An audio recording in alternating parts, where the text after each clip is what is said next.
Good morning, students. Today we'll study about the strategy of industrial growth, which is taken up by the country from 1947 to 1990.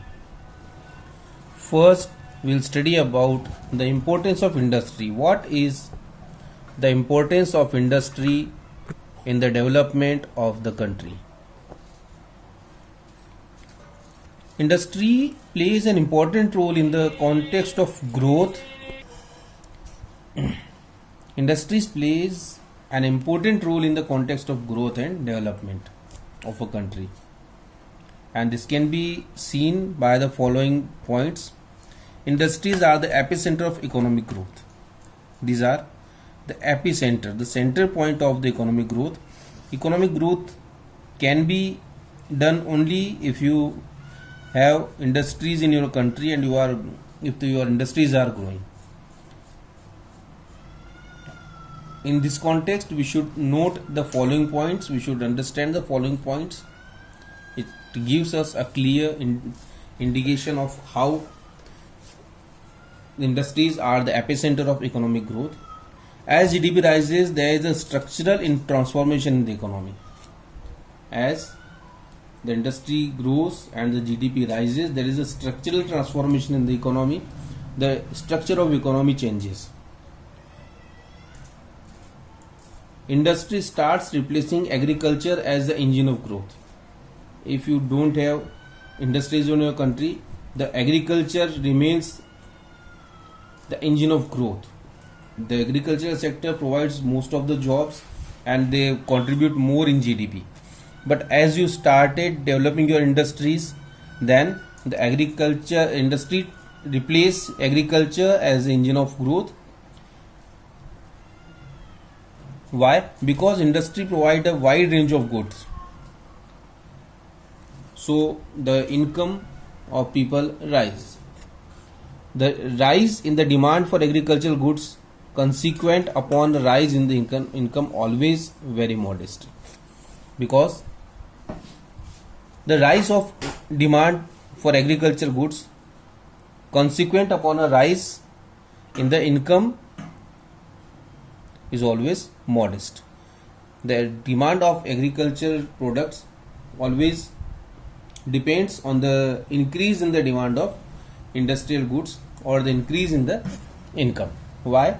Because agricultural goods are necessities of life and have low income elasticity of demand.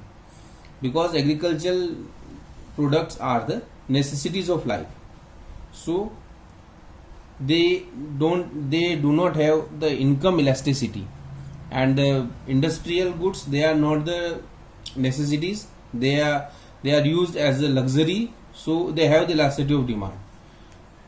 Then industry replaces agriculture as an epicenter of growth. So these are the epicenter of the development. Then source of employment. Industry is an important source of employment. Why? Because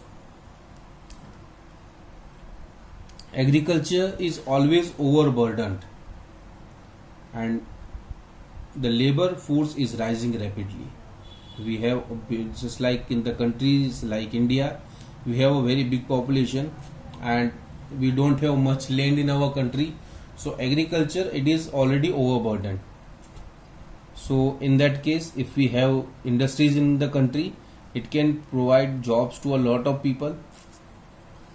In fact, with a rise in agricultural productivity, farming sector has released a large supply of labor force. It can be gainfully employed in only in occupations outside the agriculture, that is industries. So industries plays a crucial role in that.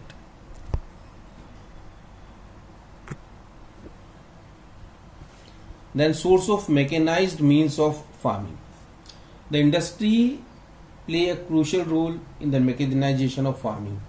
Then the machines that we use in the farms, like tractors, threshers, harvesters, motors, water pumps, everything is made up in the industries, and all these are possible to use all these machines just if you have good industries in your countries. And if you have all these machines in your country, you can grow more crops in the country, so that productivity and the total production of agriculture also increases if you have good industries in your country.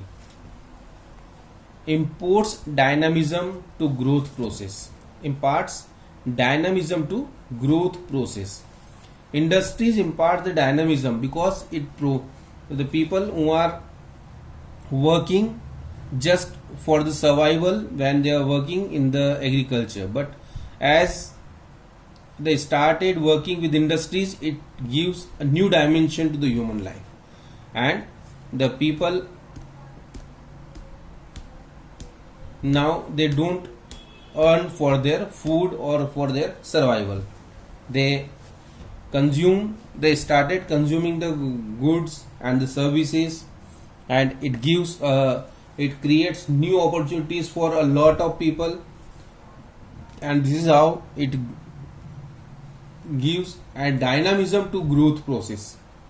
And the growth of the country can see very dynamically. Growth of civilization, as if you are working on the farms, you live in villages, but when you start working in the industries, urbanization starts, and as urbanization starts, a new type of civilization comes. People become conscious about their quality of life. They work hard to achieve education and skill. The people of different parts of the country comes and live together, so they have a diverse society. The people of different societies come closer to each other, and this is how the world economy is merging into a global economy. Then the infrastructural growth. This is again very important, that the industries provide us infrastructural growth. The growth in the infrastructure of the country, it is provided by the industries only. Industries tends to spread across different parts of the country, and as it spreads in the different parts of country, they take the infrastructure development with them. Just like if you have set up an industry in any part of the country, then you need to make new roads, you need to provide them the means of transport, you need to provide them the communication, banking, insurance, power, and all other.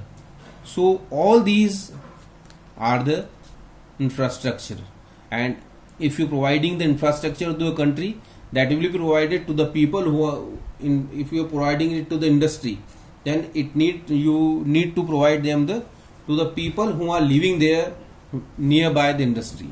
So this is how you can, or the government can provide an infrastructure to the people. So these industries provide an infrastructural growth as well. The industrialization, a sine qua non of growth, a signature of growth. If the country is more industrialized, it can be seen as a developed country. It can be seen as a good growing or the developed country. Growth process and industrialization are so intimately related to each other that the industrialization is often taken as sine qua non of growth. Sine qua non, it means signature of growth. If you have more industries in your country, anyone who sees it from outside will say that the country is developed. If you don't have the industries in your country, then they will say that country is not enough developed. So this is the importance of industries in the country. Next time when we meet, we will study about the factors necessitating direct participation of the state in industrial development. Thank you.